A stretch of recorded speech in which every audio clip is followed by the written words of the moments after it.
Donc il y a 70 000 ou 100 000 ans, notre espèce, Sapiens, sort d'Afrique. Et quand il sort d'Afrique, il arrive sur une terre qui n'est pas vierge. Il y a déjà des hommes, il y a les hommes de Néandertal. Eux sont sortis d'Afrique auparavant, il y a plusieurs centaines de milliers d'années. Homo sapiens arrive et rencontre l'homme de Néandertal. Il vit en Europe entre moins 300 000 et moins 30 000 ans. Que se passe-t-il au moment de leur rencontre? C'est les études d'ADN anciens qui ont permis de documenter et d'amener des nouvelles informations sur la rencontre entre l'homme moderne, Homo sapiens, et l'homme de Néandertal.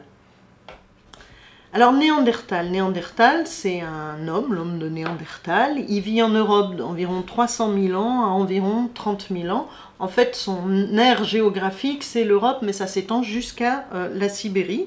Et il survit jusqu'à environ 30 000 ans, où après, il disparaît. Il faut bien vous rappeler que là, l'homme moderne, ça fait pas très longtemps qu'on est la seule espèce d'homme sur Terre. Qu'est-ce que l'ADN ancien?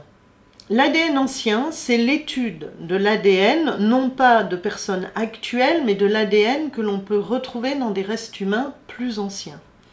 Pour étudier Néandertal qui a disparu, il a fallu attendre qu'il y ait des nouvelles techniques qui permettent d'analyser ce qu'on appelle l'ADN ancien.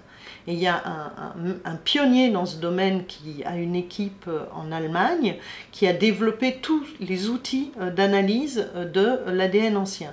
Ça a commencé il y a une quinzaine d'années, on arrivait à analyser un petit bout d'ADN, l'ADN mitochondrial de Néandertal, et après il y a eu des études de plus en plus précises jusqu'à ces 2-3 dernières années, des génomes complets de l'homme de Néandertal. Alors, qu'est-ce que ces études nous ont amené comme information? Première chose, elles ont bien montré que l'homme moderne, Homo sapiens et l'homme de Néandertal, on est cousins. C'est clair, même en Europe, on ne descend pas de l'homme de Néandertal. L'homme de Néandertal, c'est un cousin. On s'est séparés, selon les estimations, il y a environ 400 000 ou 600 000 ans. Donc c'est une espèce, enfin pas vraiment une espèce, mais c'est une autre sorte, on va dire, d'homme. On va utiliser le terme sorte, c'est une autre sorte d'homme qui est assez proche de nous. Et alors, ce qu'a révélé les études d'ADN de Néandertal comparées à l'homme moderne, c'est un résultat très surprenant. C'est que l'homme moderne, à l'extérieur de l'Afrique, est plus proche de l'homme de Néandertal que ne l'est un homme d'Afrique. C'est-à-dire, en Europe et en Asie, nous sommes plus proches de l'homme de Néandertal qu'en Afrique. Les hommes actuels africains sont plus différents de l'homme de Néandertal. Et ça, il y a deux hypothèses qui ont été émises pour expliquer ça. L'hypothèse qui a eu le plus fort retentissement médiatique, parce que c'est aussi la plus facile à expliquer, c'est tout simplement de dire qu'au moment où l'homme moderne, Homo sapiens, sort d'Afrique, il rencontre Néandertal, et il y aurait eu mélange entre les deux. Autrement dit, on aurait dans notre génome, à l'heure actuelle, 4% de notre génome qui viendrait de l'homme de Néandertal à la suite du mélange au moment où l'homme moderne est sorti d'Afrique. Il y a une autre hypothèse qui est un peu plus compliquée à expliquer, mais qui colle aussi avec les données. C'est de se dire qu'il faut imaginer l'Afrique séparée en deux populations, on va dire des populations de l'Est et de l'Ouest. Les populations de l'Est, il y a une première sortie il y a environ 500 000 ans qui va donner naissance à Néandertal.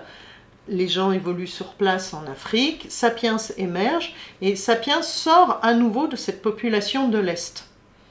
Ce qui fait que du fait de leur origine commune d'une sous-géographie en Afrique, Néandertal serait plus proche des populations d'Europe ou d'Asie, sans pour autant qu'il y ait eu mélange entre l'homme de Néandertal et les hommes modernes. Ces deux hypothèses sont encore débattues, ça n'est pas encore clairement tranché. La littérature scientifique penche plutôt pour le mélange à l'heure actuelle, mais je dirais qu'il faut attendre encore un peu, étant donné qu'au moment où ces études ont été faites, on avait peu de données sur les populations africaines. On en a plus maintenant, donc c'est un débat à suivre. Donc, supposons qu'il y a eu mélange ou pas avec l'homme de Néandertal. L'ADN ancien a amené aussi quelque chose d'extrêmement nouveau, c'est que la même équipe est arrivée à analyser l'ADN d'un reste humain pour lequel on n'avait qu'un bout de phalange et qu'un bout de dent, ce qu'on appelle l'homme de Denisova. C'est des restes humains qui ont été trouvés dans une cave en Sibérie du Sud, et les études d'ADN ont permis de montrer que c'est un cousin de l'homme de Néandertal. C'est-à-dire qu'on a découvert une nouvelle espèce. Donc on aurait Homo sapiens, Néandertal, et plus proche de Néandertal, l'homme dit de Denisova. Et il y aurait eu mélange entre cet homme de Denisova et des populations qui vivent à l'heure actuelle en Papouasie-Nouvelle-Guinée. C'est-à-dire on pense que lors de la première sortie de Sapiens d'Afrique, il y aurait eu mélange avec l'homme de Denisova, les populations auraient continué sur la Papouasie-Nouvelle-Guinée et l'Australie, puis on aurait eu à nouveau des sorties d'Afrique de l'homme moderne, et qui aurait fait que seules les populations de Papouasie-Nouvelle-Guinée et d'Australie auraient gardé ce mélange avec l'homme de Denisova. Donc, ceci nous a renseigné sur notre histoire, notre mélange avec l'homme de Néandertal et l'homme de Denisova. Maintenant, qu'est-ce que ça nous dit sur le pourquoi de la disparition de l'homme de Néandertal? Il y a 30 000 ans environ, l'homme de Néandertal disparaît. Or, les études génétiques jusqu'à maintenant montrent que, effectivement, si on retrace à partir des données génétiques la démographie de l'homme de Néandertal, c'était déjà une population qui était en décroissance démographique bien avant l'arrivée de l'homme moderne. Parce qu'il y a eu des hypothèses très fortes qui ont dit c'est l'arrivée de l'homme moderne qui a entraîné l'extinction de l'homme de Néandertal. On arrive en Europe à environ 40 000 ans, Néandertal disparaît il y a 30 000 ans. Or, les études génétiques de l'ADN ancien montrent jusqu'à maintenant que ça n'a pas l'air d'être le cas, c'est-à-dire qu'il y avait déjà des phénomènes forts de décroissance démographique de l'homme de Néandertal avant que l'homme moderne arrive. Et donc, autre chose qu'on a pu regarder dans le génome, bien sûr, c'est de se poser la question, bon, bah, l'homme de Néandertal, il est quand même différent de l'homme moderne.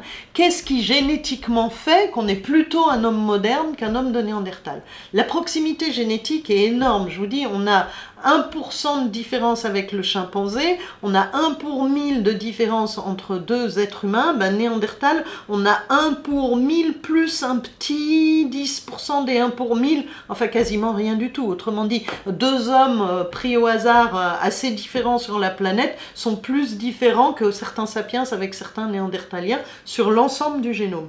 Donc l'idée c'est de chercher parmi toutes ces données génétiques, qu'est-ce qu'il y a de spécifique à la lignée humaine et qu'on ne retrouve pas dans la lignée néandertale et vice versa. Alors on peut plutôt le faire dans le sens qu'est-ce qu'il y a chez l'homme et qu'il n'y a pas chez Néandertal, et on a pu trouver que il y avait des gènes impliqués dans l'épiderme, les cicatrisations de l'épiderme, bon, pas très intéressant.